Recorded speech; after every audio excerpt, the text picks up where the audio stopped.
आणि मला अभिमान आहे मी मराठी असल्याचा, कारण मी त्या महाराष्ट्रातून येतो ज्या महाराष्ट्रात छत्रपती शिवाजी महाराजांनी 18 पगड जातीच्या लोकांना एकत्र करून रयतेचं राज्य स्वराज्य निर्माण केलं। मी त्या महाराष्ट्रातून येतो ज्या महाराष्ट्रामध्ये चंद्रभागेच्या तीरी 18 पगड जातीच्या वारकरी बांधवांचा वैष्णवांचा मेळा जमतो आणि तो एकाच पांडुरंगाच्या चरणी लीन होतो। मी त्या महाराष्ट्रातून येतो ज्या महाराष्ट्रातून महात्मा फुले, राजर्षी शाहू महाराज, डॉक्टर बाबासाहेब आंबेडकर यांनी रूढींच्या आणि परंपरांच्या आणि कर्मकांडाच्या चौकटीत झुगारून मानवतेला अधिष्ठान मिळवून दिले। छत्रपति शिवाजी महाराज, इसलिए मैं जय श्री राम जरूर कहता हूं, लेकिन उससे पहले जय शिवराय कहता हूं। राम मंदिर का निर्माण एक ऐतिहासिक घटना है और इस ऐतिहासिक घटना के उपलक्ष्य में हर उस व्यक्ति जो मंदिर निर्माण के कार्य में जिसने योगदान दिया है उनके साथ मैं पूरे देश का अभिनंदन करूंगा। अध्यक्ष महोदय, राम मंदिर तथा मर्यादा पुरुषोत्तम प्रभु श्री राम ये राजनीतिक या चुनाव प्रचार का मुद्दा नहीं है, बल्कि हमारे देश की ये गौरवशाली परंपरा रही है कि धर्म में राजनीति नहीं होनी चाहिए और राजनीति में धर्म नहीं आना चाहिए, क्योंकि विश्व का इतिहास इस बात का गवाह है कि धार्मिक कट्टरता राष्ट्र को नुकसान पहुंचाती है, वही धार्मिक उदारता एवं वैश्विकता राष्ट्र को मानवता के ऊंचाई पर पहुंचाती है। और मुझे गर्व है मेरे हिंदू होने पर कि मेरा हिंदू धर्म इसी उदारता, वैश्विकता और सहिष्णुता की वजह से विश्व में वंदनीय है।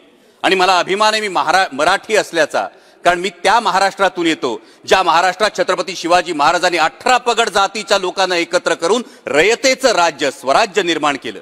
मी त्या महाराष्ट्रातून येतो ज्या महाराष्ट्रामध्ये चंद्रभागेच्या तीरी 18 पगड जातीच्या वारकरी बांधवांचा वैष्णवांचा मेळा जमतो आणि तो एकाच पांडुरंगाच्या चरणी लीन होतो। मी त्या महाराष्ट्रातून येतो ज्या महाराष्ट्रातून महात्मा फुले, राजर्षी शाहू महाराज, डॉक्टर बाबासाहेब आंबेडकर यांनी रूढींच्या आणि परंपरांच्या आणि कर्मकांडाच्या चौकटीत झुगारून मानवतेला अधिष्ठान मिळवून दिलं।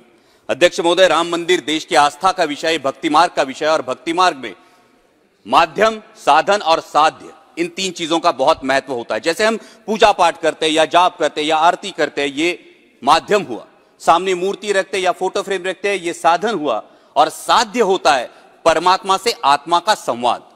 और इसीलिए राम मंदिर साध्य नहीं है, राम मंदिर साधन है। साध्य होना चाहिए मर्यादा पुरुषोत्तम प्रभु रामचंद्र जी के आदर्शों का अपने जीवन में अनुसरण करना, आचरण करना। प्रभु श्री राम जी एक वचनी, एक बानी, एक पत्नी कहलाते हैं। एक वचनी प्रभु श्री राम जी के जब हम भक्त कहलाते हैं, एक वचनी प्रभु श्री राम जी के जब हम भक्त कहलाते हैं, तो देश के युवाओं को 2 करोड़ रोजगार मिलने का वादे का क्या हुआ, किसानों की आय दुगनी करने की गारंटी का क्या हुआ, 2022 तक हर किसी को पक्के घर मिलने का इरादे का क्या हुआ। इन वचनों पर अंतर्मुख होकर विचार करना होगा। प्रभु श्री राम जी का एक दूसरा बहुत महत्वपूर्ण गुण है, वो है हर नागरिक को समान न्याय की दृष्टि से देखना। समान न्याय की दृष्टि से देखना।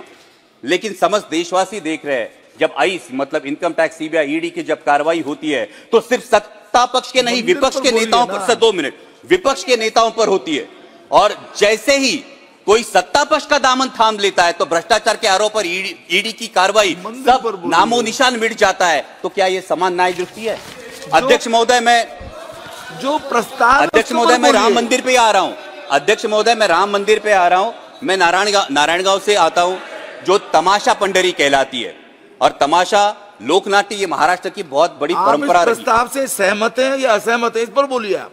जी मैं सहमत हूं, इसीलिए इसी पर तो आ रहा हूं। और तमाशा ये हमारी परंपरा है, इसमें वगनाट्य होता है और ये वगनाट्य व्यंगात्मक रूप से होता है। तो ये व्यंगात्मक रूप से लिखने वाले एक लेखक ने मुझे कहा कि वो कलयुग का रामायण लिख रहे हैं। तो मैंने पूछा कैसे, कलयुग में कैसे राम होगा?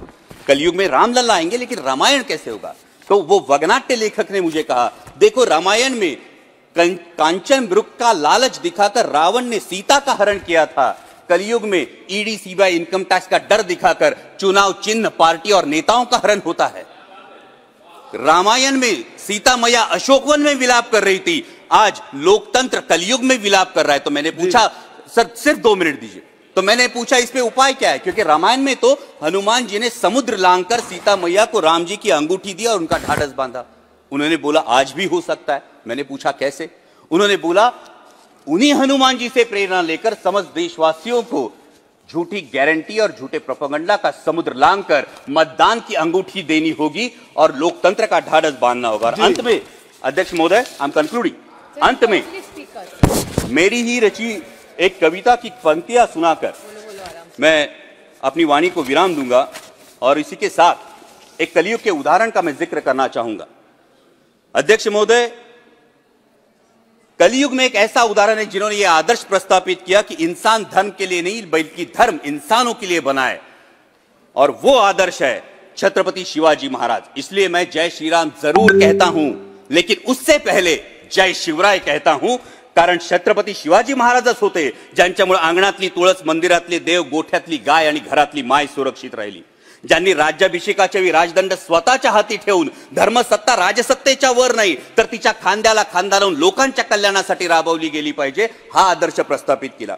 उन्हीं छत्रपति शिवाजी महाराज के राज्याभिषेक की 350वीं वर्षगांठ हम मना रहे हैं और संयोगवश माननीय प्रधानमंत्री जी शिव जयंती के अवसर पर मेरे चुनाव क्षेत्र का अभिमान किले शिवनेरी पर आ रहे हैं। मैं माननीय प्रधानमंत्री जी का तहे दिल से स्वागत करता हूं और साथ ही में बड़ी विनम्रता से उन्हें याद दिलाना चाहता हूं कि आपके करकमलों से रामलला की प्राण प्रतिष्ठा तो हो गई, राम मंदिर का निर्माण तो हो गया, लेकिन अरबी समुद्र में होने वाला छत्रपति शिवाजी महाराज का शिव स्मारक, जिसका जल पूजन आप ही के करकमलों से 24 दिसंबर 2016 में हुआ था, वो अभी भी निर्माण की प्रतीक्षा। सर सिर्फ 2 मिनट दीजिए, सिर्फ 2 मिनट।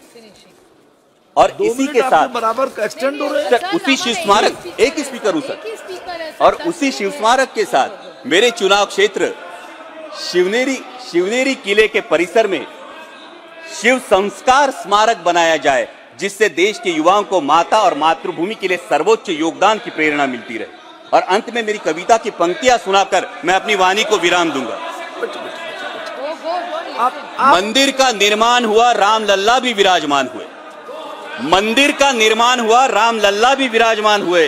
अब जिम्मेदारी बनती है और सवाल भी उठता है, अब जिम्मेदारी बनती है और सवाल भी उठता है, रामलल्ला तो आ गए, अब राम राज्य कब आएगा? मंदिर में घंटा बजाने से, पूजा अर्चना करने से दिल को सुकून तो मिलेगा, परंतु मेरे देश में राम राज्य कब आएगा? आस्था के विषय पर राजनीतिक रोटियां सेकने से चुनाव प्रचार का मुद्दा तो मिलेगा।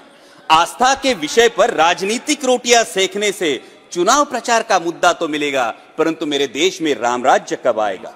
राम राज्य तो तब आएगा, राम राज्य तो तब आएगा जब धोबी की तरह आम देशवासी की शंका का समाधान होगा, जब आज की शबरी के बेरों का आदर और प्रेम पूर्वक स्वीकार होगा, जब किसान, मजदूर, महिला, हर नागरिक के साथ समान न्याय होगा, किसानों को मेहनत का सही दाम और मेरे हर युवा के हाथ को काम होगा। राम राज्य तो तब आएगा। सर सिर्फ 2 मिनट, कंक्लूडिंग सर। राम राज्य तो तब आएगा, राम राज्य तो तब आएगा जब मंदिर पर लहराता भगवा तिरंगे का रंग प्रतीत होगा। दहलीज के बाहर कदम रखते ही राम, रहीम, रॉबर्ट हर कोई सिर्फ भारतीय कहलाएगा। जब प्रत्यंचा तानने, सर सिर्फ 2 minute sir, let me sir, last line, Ram